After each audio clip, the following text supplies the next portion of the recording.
Hi, guys. So, this is for if you are struggling with the predicting products. First, I just want to say is I understand this can be very tricky. Um, I want you guys to heavily rely on this resource right here. It's called Summary of Predicting Products, and you can find it under modules towards the bottom of the module that we're currently working on, and that's what it's titled, Summary of Predicting Products.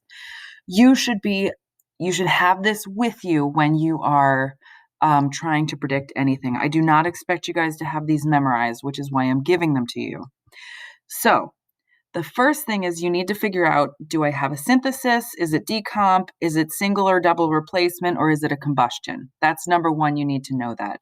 Sometimes I tell you what it is and I flat out say, of this synthesis reaction, blah, blah, blah. Sometimes it's just kind of obvious because it can't be anything else. So I'm going to walk you through this assignment that is due, the YouTube lab. I know I probably shouldn't be giving answers, but I really want to make sure you guys are getting this. So again, you have to use this. So let's look through here. Okay, so these are the last few questions here. When you look at Mg plus O2, first of all, it doesn't tell you what it is, okay, but the only possibility it can be is synthesis, okay? It can't be decomposition because decomposition would be one thing, okay? And it can't be any of the replacements because they're both elements, okay? You don't have any compounds here, so it has to be synthesis, and it's obviously not combustion. So let's take a look at our list here. All right, we have a metal and a non-metal, and this is definitely a synthesis reaction. So here we have, look, metal and a non-metal combine to form an ionic compound. Okay, when you see ionic compound, you think crisscross and reduce. All right, so Mg and O2. So Mg has a charge of 2 and oxygen has a charge of 2. If you crisscross and reduce that, you're going to get Mg and O. Okay, so MgO.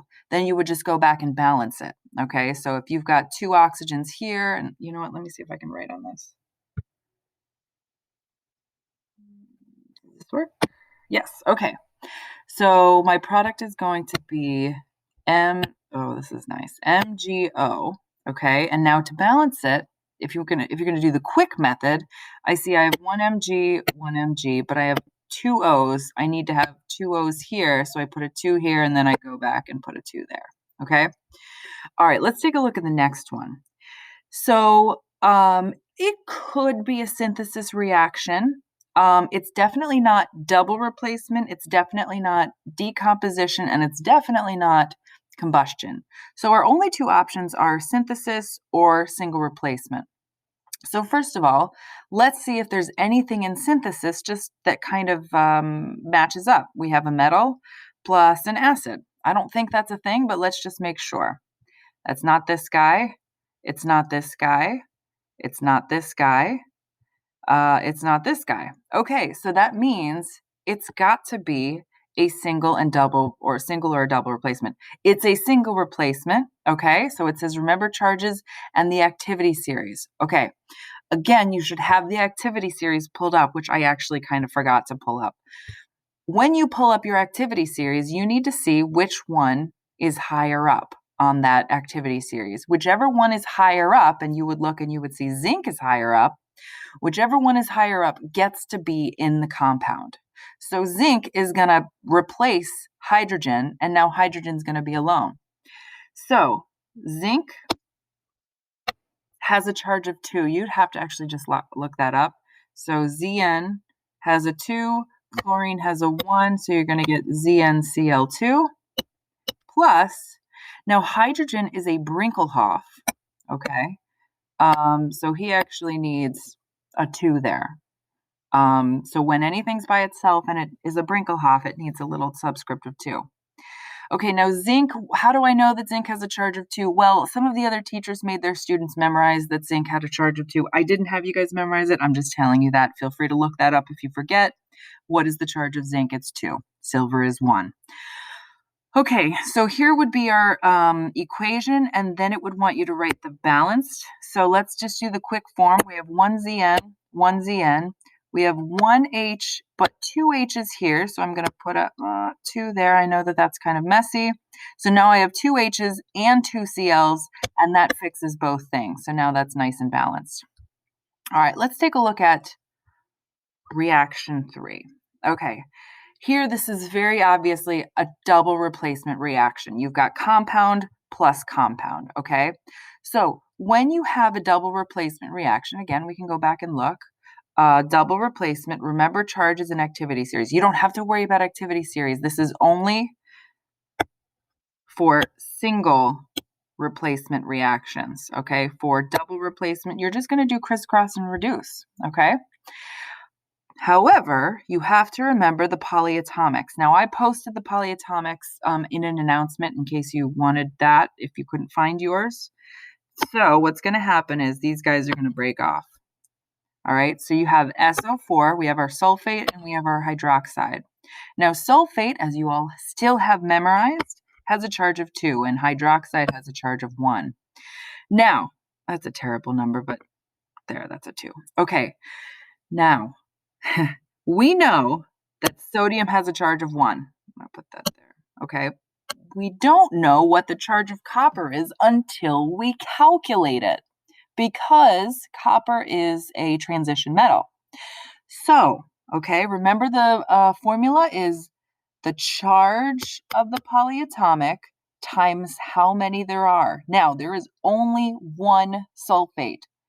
Sulfate is SO4. There is only one of these, okay? If there was any more, it would be in parentheses and it would have some type of subscript on the outside, okay? There are not 4 sulfates. There's only one. So 1 times 2 divided by 1 copper, because there's only one of them. So this copper has a charge of 2. Okay, you have to calculate it when it's transition metal, because it could be either of the two charges. All right, so now what we're going to do is we're going to replace copper with sodium. Those guys are going to switch places. So we're going to have copper is now going to be with hydroxide. And because that copper has a 2 charge and the hydroxide has a 1, if you crisscross that, you need to put parentheses and you have a 2. Okay, because that copper has a 2 charge. Then sodium is now with sulfate. Now remember, sulfate has a 2 charge, sodium has a 1 charge. So sodium now gets the 2 and sulfate gets the 1. And if there's only one of them, you don't need parentheses. Please don't put parentheses if it doesn't need it. If it's a fill in the blank, it might mark it wrong for you, okay? Let me erase this. Okay, so now let's see, let's go back and take a look at balancing. So, you know, let me erase this here so we can see what we've got. All right, so we got 1 copper, 1 copper. We have 1 SO4, we have 1 SO4. 1 Na, oh, we have 2 Nas on this side. So I'm going to put a 2 here. So now that fixes that. And now I have 2 OHs and 2 OHs. So this is a balanced reaction right here. Okay. All right, let's take a look at the last 2. Now this one is super tricky. Okay, I'm not going to do this to you on a test. I'm just going to tell you what the answer is. Okay, this is hydrogen peroxide. This does not follow any of the rules, so I'm not going to do that to you. So H2O2, you're going to be like, oh, what is this? Okay, well, it has to be a decomposition. And I know that it's a decomposition because there's only one reactant.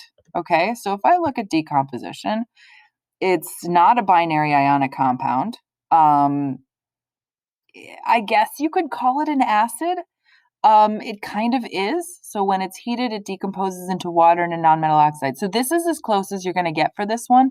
It does make water, but it doesn't make a nonmetal oxide.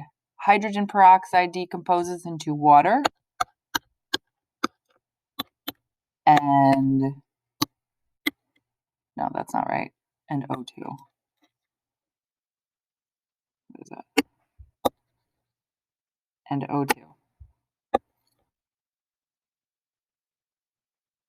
Is that right? Yeah. Okay. So I'm not expecting you guys to understand this. This one was tricky. I didn't mean to put that in there. this is the answer, and then to go back and balance it, let's see. I have 2 H's, 2 H's. I've got 3 O's, so if I can put a 2 here. You know what? Don't worry about balancing this one. This one, it's not that difficult, but we put a 2 here. I now have 4 oxygens, and so 4 oxygens. So now everything's happy, but don't worry about balancing it. If you get the correct products, which I'm giving you the correct products, you're good. Don't worry if this one doesn't make sense. It doesn't make sense. However, if it was water, H2O, that follows this rule. Where is it? Decomposes into its elemental parts. So water decomposes into H2 because it's Sprinklehoff, and O2 because it's Sprinklehoff. So that one would have been a more appropriate one to give you. Okay. All right. Last one. Predict the products. Okay, so this one is a combustion reaction. And how do I know it's a combustion reaction? Well, what does fire need? Oxygen, right? So this is a hydrocarbon. It just means it's got carbons with hydrogens, and sometimes you can have an oxygen attached. It doesn't matter, but as long as it's plus O2, this is combustion, whatever, okay? The products are always CO2 and H2O. That one's the easiest one. And if you can't remember that, it's written right here. So, oh, it's not written. Feel free to write that on here. CO2 and H2O. CO2, H2O, blah, blah, blah. Okay. So aside for this one, because that one doesn't make any sense, and I'm sorry. So here's the answer. Everything else, hopefully, if you have any more questions, just let me know. Yes, this is difficult. It's not my favorite thing. Please have this list up with you, and also the activity series, have that up while you're trying to take your quiz or any of the other assignments. Please let me know if you have any more questions. I'd be happy to make extra videos if you need it. Good luck.